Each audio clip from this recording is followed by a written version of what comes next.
Moi, je comprends pas toujours ce qui se passe à côté de chez moi et à l'autre bout de la France. Et je pense qu'il faut raconter, il faut mettre du reportage là où on est paumé. Je ne dis pas que c'est la clé de tout, mais il y a un moment, on a besoin, avant de comprendre la France des opinions, la France des faits. Et ce que je n'arrête pas de dire depuis le début de ce livre, c'est que avant de comprendre où on habite, essayons de Mmh. comprendre où habitent les Français. Il y a une multitude, une mosaïque de vérités aujourd'hui, de réalités qu'il faut intégrer, je pense. Je le dis très modestement, pour ensuite comprendre où même nous trouvons. Et que ce boulot-là, qui est un boulot de journaliste, et on est plein à le faire au quotidien, je pense qu'il faut peut-être un peu Mais plus le mettre en avant et le est-ce que représenter. le politique a du pouvoir sur ce que vous nous décrivez? En tout Moi, cas, j'ai aujourd'hui, le politique, bien souvent, quand on interroge ce que moi j'ai fait, ce que j'ai fait dans le livre, c'est-à-dire des centaines d'acteurs de mmh, l'économie et du social en France, la politique elle est dans une autre pièce. c'est ça. Et elle n'est plus Elle dans n'a la pièce Ils n'ont de pas de ces Français pouvoir, en qui fait. avancent Ouais, ouais. sans forcément des acrimonies, mais qui disent qu'aujourd'hui, leur quotidien est en quelque sorte Il est à côté. décorrélé de la C'est politique. exactement ce qu'on ressent. Moi, ce que Jean-Baptiste Gibari, puis ensuite on moi, ce va du côté de Je la Haute-Vienne je écouter Benoît au Jean-Baptiste 32-16. Djebari, le sosie, hein, le officiel frère de jumeau, François-Xavier Ménage.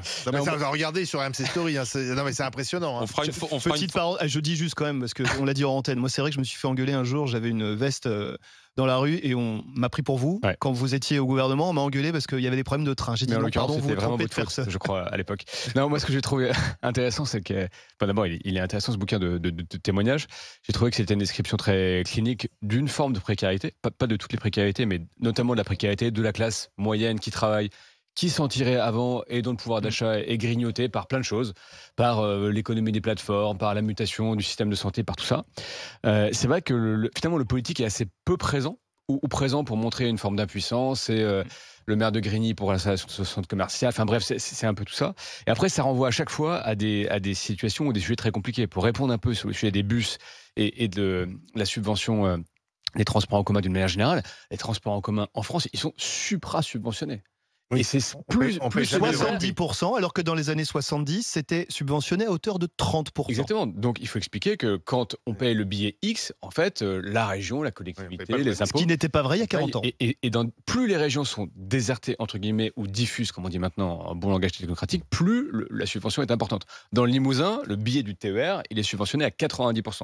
Donc on n'a jamais eu en France un système de transport en commun aussi subventionné.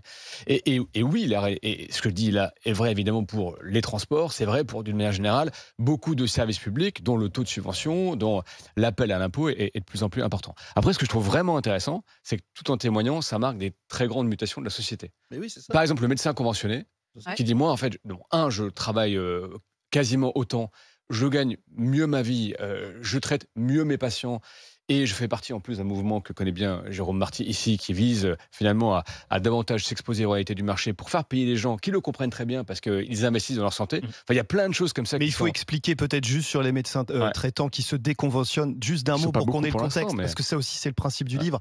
Quand vous avez 1 millier de médecins qui disent on est prêt à sortir de la Sécu, le plus important, au-delà de ce mouvement, c'est de savoir ce qui se passe de l'autre côté, Bah, du bien côté sûr. des patients. Et moi, je suis allé effectivement dans le Grand Ouest et on voit à côté de Niort des personnes qui sont de la classe moyenne, qui n'ont pas beaucoup d'argent, qui disent OK, je vais mettre 50 euros Parce sur que la c'est ma table santé. parce que je n'ai Mm. pas de médecin traitant qui m'accepte et que ce monsieur, lui, il est OK pour me recevoir, il sera mon médecin traitant, Vraie mais mutation. je vais tout payer et je ferai des sacrifices à côté. Et cette France de 2023, là encore, il faut la décrire pour ensuite mieux comprendre. c'est une Je vraie pense, mutation. et après, journalistiquement, ce qui est en train de se Cette passer. France, on va l'écouter comme on fait tous les jours au 32-16 avec Benoît qui est dans le département de la Haute-Vienne. Bonjour Benoît. Bonjour. Jardinier, Benoît, est-ce que Oui. vous avez le sentiment que ça craque comme le décrit François-Xavier Ménage alors? J'ai surtout le sentiment que beaucoup de gens en ont marre, surtout, oui, effectivement. Et ça, des gens qui pouvaient être de droite, de gauche, de n'importe quel parti, parce qu'ils voient qu'on a des élus. Alors, je parle pas des petits maires, hein, mais surtout au plus haut sommet de l'État, qui sont complètement déconnectés et qui font rien, en fait. Mais vous attendez Je- quoi, je- vous, pardon, en tant que jardinier, de ceux qui dirigent finalement? Est-ce que vous avez besoin d'eux encore dans votre vie au quotidien? Non, alors moi j'ai jamais eu, j'ai pas spécialement besoin d'eux parce que je me débrouille. Je vais citer une phrase de Churchill qui disait la différence entre un homme d'État et un homme politique, c'est que l'homme d'État il pense aux générations futures, l'homme politique pense à ses réélections. Et je pense que depuis une trentaine d'années c'est exactement ça.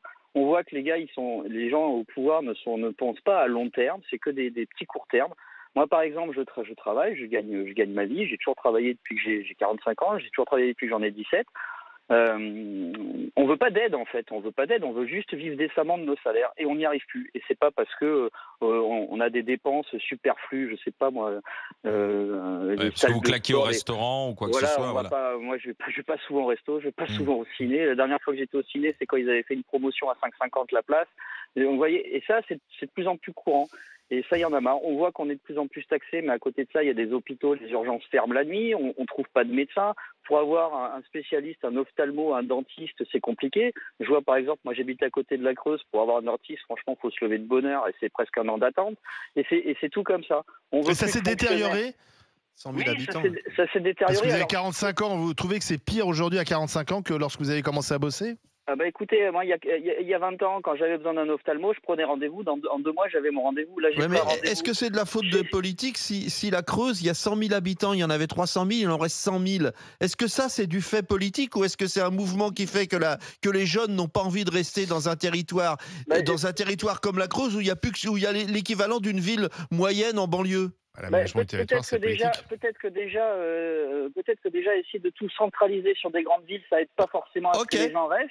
Alors ça, c'est une première chose, mais c'est un tout en fait. Moi, je pense pas que ce soit du fait de M. Macron, parce que ça date quand même. On voit quand même que le niveau a baissé depuis maintenant une trentaine d'années. On le voit au niveau intellectuel. Depuis les années 70, le niveau des Français.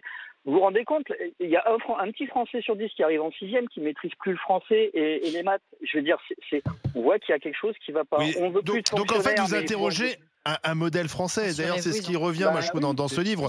C'est qu'on a un modèle français qui semblait bien fonctionner, un modèle effectivement étatique, mais de redistribution, de solidarité, modèle de santé, modèle éducatif. Et on a l'impression que ce modèle, il prend l'eau de toutes parts. Et on a l'impression aussi que les politiques n'arrivent plus à s'en sortir, à le réformer, à faire peut-être ce qu'il faudrait faire. Ce qui est important, le constat est partagé par beaucoup, celui que tu fais. Mais je pense qu'il est important, journalistiquement, de comprendre ce qui se passe à la base. Parce que on fait le problème à l'envers. C'est bien les discours généraux, mais c'est aussi intéressant de voir comment vivent au quotidien le directeur d'hôpital, la directrice d'école, le professeur, le patron de PME, et vous le faites tous les jours, en expliquant et en décrivant, on comprend peut-être un peu plus vite à quel point la France, justement, est en train de se transformer. Elle est plastique, la France, elle avance très très vite, beaucoup plus vite qu'on le comprend tous probablement, et donc il faut poser des jalons. Ça ne veut pas dire qu'on a la solution, mais moi, ce qui me marque beaucoup dans ce que vient de dire l'auditeur, c'est on veut se débrouiller tout seul. Oui. Il y a la notion de débrouillardise et de solitude. Et ça aussi, je pense que c'est questionnant. Excusez-moi, François. Alors attendez, on va continuer là. Je remercie Benoît d'avoir été avec nous. Benoît, permettez que je vous envoie le livre de François-Xavier Ménage. Benoît. Avec plaisir. Voilà, je vous l'envoie, il va vous le signer. C'est mon exemplaire, il va vous le signer. Merci Benoît. Continuez d'écouter RMC et les GG. J'en ai un sans rien, tu peux peut-être le donner, plutôt garde le tien. Parce que... Et puis, on va continuer la discussion avec Barbara, avec Étienne, avec Jean-Baptiste, pour aborder aussi un point, c'est la révolution numérique aussi, parce qu'il y a la fracture numérique aussi la délinquance numérique, dans le pays. Allez, à tout de suite.